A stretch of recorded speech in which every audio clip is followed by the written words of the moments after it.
Assalamualaikum warahmatullahi wabarakatuh. Kifalukun ya banati. Alhamdulillah naltaqidan li hadal yawm li nata'allam. Qabla nabda naqra basmalah. Bismillahirrahmanirrahim. Allahumma la sahla illa ma ja'altahu sahla wa anta taj'alul hazna idza syi'ta sahla. Baik. Pada pertemuan hari ini kita akan membahas materi tentang doa, yaitu doa tentang apabila orang yang ditimpa musibah dia harus bagaimana sih, kemudian doa apa yang diajarkan Rasul Shallallahu Alaihi Wasallam. Yang perlu kita tahu, dalam hidup kita pasti ada yang namanya musibah, karena Allah sudah berkata, walanabluwannakum bisyai'in minal khawfi wal ju', sungguh kami akan menguji kalian ya, syai'in dengan sesuatu yang minal khawfi wal ju', dengan ketakutan, kelaparan ya. Wala nabluwannakum bisyai'in minal khawfi wal ju'i wa naqsin minal amwali wal anfusi wath thamarat, dan kekurangan harta, kekurangan anak gitu ya. Artinya harta itu habis, anak itu mati gitu ya. Wabasyiris sabirin. Namun ketika kita diuji dengan kelaparan, ketakutan ya, kehilangan anak, kehilangan harta, kelaparan begitu. Semua orang itu diuji dan pasti, namun ada berita gembira bagi orang yang bersabar. Ketika kita diuji, diberi musibah oleh Allah, bagaimana perintah Allah? Kita diperintahkan untuk memohon pertolongan dengan sholat dan sabar, bukan dengan mengeluh, bukan dengan meratap, bukan dengan mencela musibah tersebut, bukan merasa dan kemudian bersabar itu tahapannya bagaimana? Tahapan bersabar itu adalah di awal ketika dia terkena musibah, dia langsung menyerahkan urusannya kepada Allah, dia langsung mengucapkan kalimat istirja, yaitu innalillahi wa inna ilaihi raji'un gitu kan. Nah, doa yang diajarkan Rasulullah kita seperti apa? Seperti ini ya, innalillahi wa inna ilaihi raji'un, Allahumma ajirni fi musibati wa akhlif li khairan minna. Ya Allah, sesungguhnya kami hanyalah milikmu dan sesungguhnya kami akan kembali kepadamu ya. Inna lillahi wa inna ilaihi raji'un, bukan inna lillahi wa inna ilaihi ya. Inna lillahi wa inna ilaihi raji'un. Allahumma ajirni fi musibati. Ya Allah, berilah pahala kepadaku dari apa yang telah menimpaku.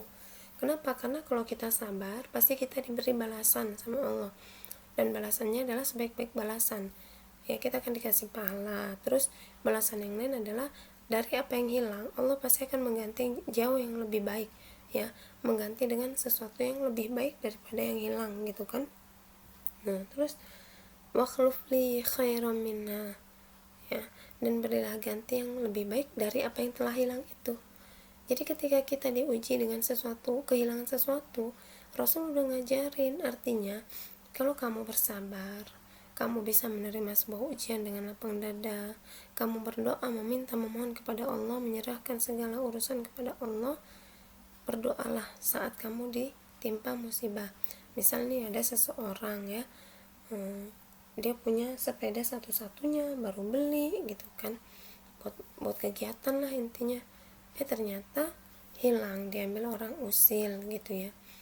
Tapi dia kaget, itu wajar lah, namanya kita diberi hati untuk kaget ya kan. Nah, akhirnya pas nengok sepedanya nggak ada, apakah dia marah-marah? Kemana ini sepedaku? Ada yang nengok nggak? Marah-marah lah dia gitu. Bukannya tenang. Karena ketika kita ditimpa musibah, dikatakan kita sabar itu saat kita tuh hati kita tenang, kita benar-benar memohon kepada Allah, dicari dulu. Innalillahi wa inna ilaihi raji'un, kemana ini? Ya Allah, kalau memang itu masih rizkiku, pasti Engkau kasih ya Allah, pasti Engkau kembalikan ya Allah gitu kan.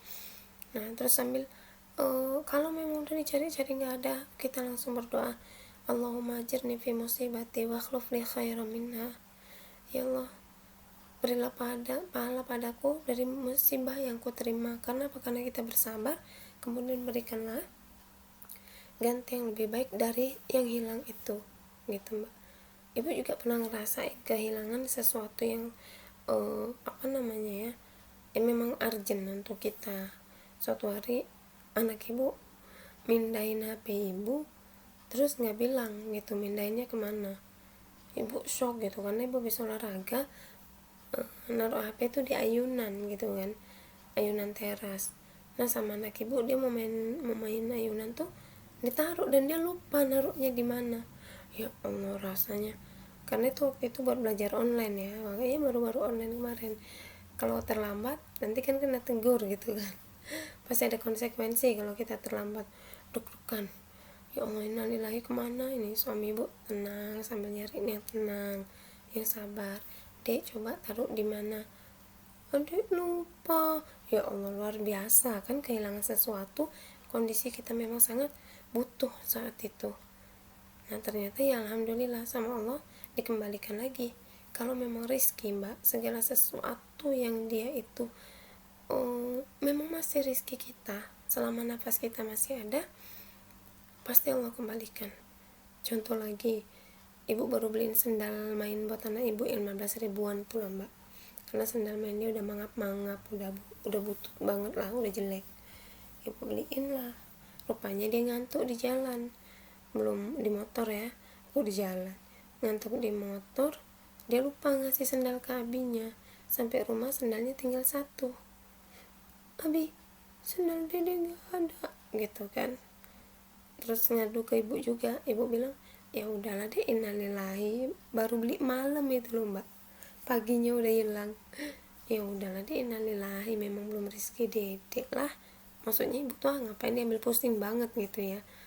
Kalau udah hilang, kalau memang masih rezeki mah balik gitu. Rupanya sama abinya diajak menelusuri jalan itu tuh udah semalaman mbak, udah semalaman kan. Akhirnya waktu itu kita ada arah ke Cives gitu, jalan ke arah Mega tuh. Pas arah Mega, loh dek itu kok kayak sendalnya Ukasha ya yang jatuh semalam. Bener diampirin, dan bener itu sendal punya Ukasha yang sebelah kiri. Ya memang rezeki, ketemu lagi, Allah kembalikan. Ya alhamdulillah nggak jadi beli sendal lagi. Jadi bu main selama sendalnya jatuh pakai sendal bututnya, sendal kodok. Tetap ya, segala sesuatu kalau memang sudah rezekinya, Allah pasti akan kembalikan dengan cara apapun. Kalau kita yakin, kita paham dengan makna ini, kita nggak akan uring-uringan. Tapi kalau kita nggak paham dengan makna doa ini, bawaannya kalau hilang papa tuh pengennya marah, pengennya tuh bawaannya nggak tenang gitu ya. Kehilangan sesuatu yang kita sayang banget, apalagi makanya ketika ada orang meninggal sama Rasul diperintahkan untuk bersabar. Jangan, kenapa? Karena kalau orang gak sabar itu pasti dia akan mencaci maki, dia akan meratapi, dia akan menyakiti, menyobek pakaiannya, menampar-nampar, seperti itu. Ajaran Rasul kita itu pasti ada hikmahnya untuk kita sendiri, akan menjaga kehormatan kita, akan menjaga kualitas kita sebagai hamba Allah ya.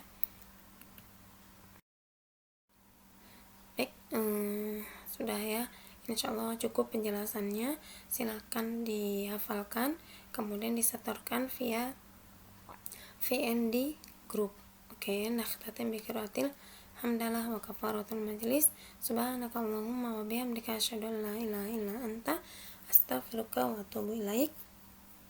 Assalamualaikum warahmatullahi wabarakatuh.